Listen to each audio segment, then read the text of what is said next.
20,000 pesos na budget para makadevelop ng dalawang bagong produkto.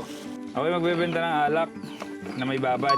Imbes na mapunta lahat sa kung ano-ano o matulog sa bangko ang year-end bonus namin ni Jay, nag-allot kami ng 20,000 pesos para ipuhunan sa bagong produkto ng Grapo ni Call of Duty. So ito, anong pangalan nito? Lambanog. Call of Duty lang ba nun? Lambanog ni Call of Duty.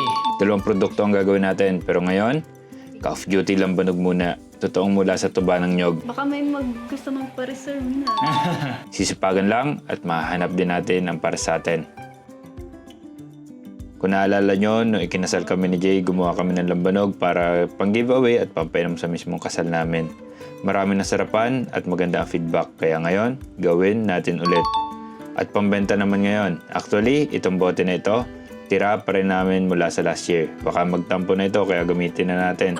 Bumili ako ng container para hindi ko naman bitbit ang mga bote. Ito yung binibenta na container sa gilid ng kalsada. At food grade ito. Corn syrup ang dati nakalagay.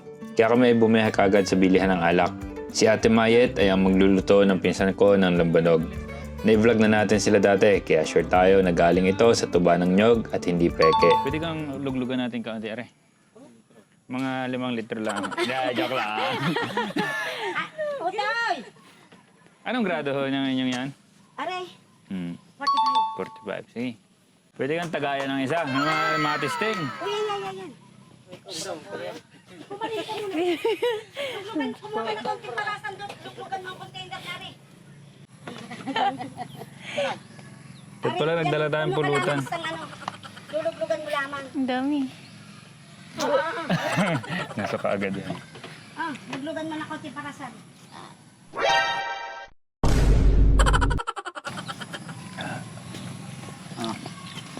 Ano? Tubig.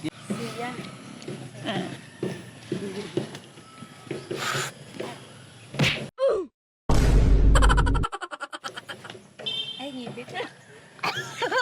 Masarap naman. Grabe ba? Confirm na purong lambanog. Parang blade naman eh.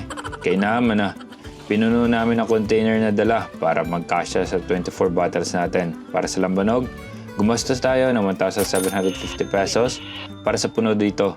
Container pala, 250 pesos. Okay. Kadarating ko lang sa bahay, dala ang lambanog ay pinagbabanta na eh. Gusto na kagad tunggain. Tama-tama daw at mga nagluluto ng pulutan. Ano ka? Naghahanap kayo ng alak?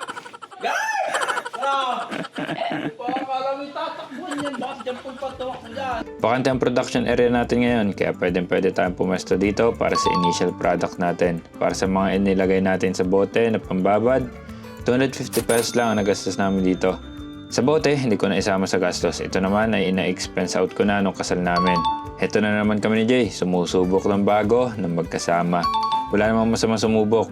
Subok ng subok lang kasi dyan natin malalaman kung para sa atin talaga ang isang bagay. At ang the best, kasama ko ang asawa ko.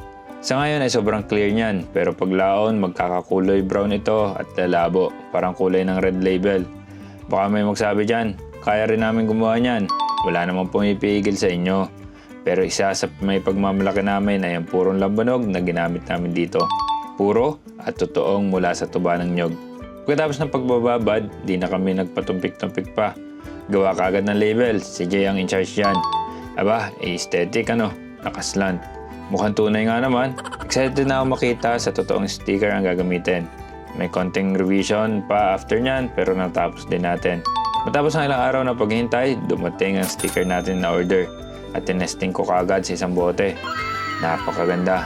Thank you ulit Jay sa pag-format ng sticker natin. Si John Paul, pinagmamalaki ang kanyang imbensyon. Karton na mukhang bakya. Ang idea ay ihihiga dito ang bote para pantay namin mailagay ang mga stickers. Dahil nga nakaslant ito para pare-parehas ang taas ng sticker din. Gumana naman kahit paano. Ang ganda ng itsura ng product natin, di ba? Parang professional. Pero hindi pala nagkakaparehas ng kulay nito dahil iba-iba ang shade ng kulay na binibigay ng babad natin. Okay, para sa gustong bumili, pwede direkta sa akin at syempre, available yan sa Orange at Black app. Check out na. Yun lang. Peace.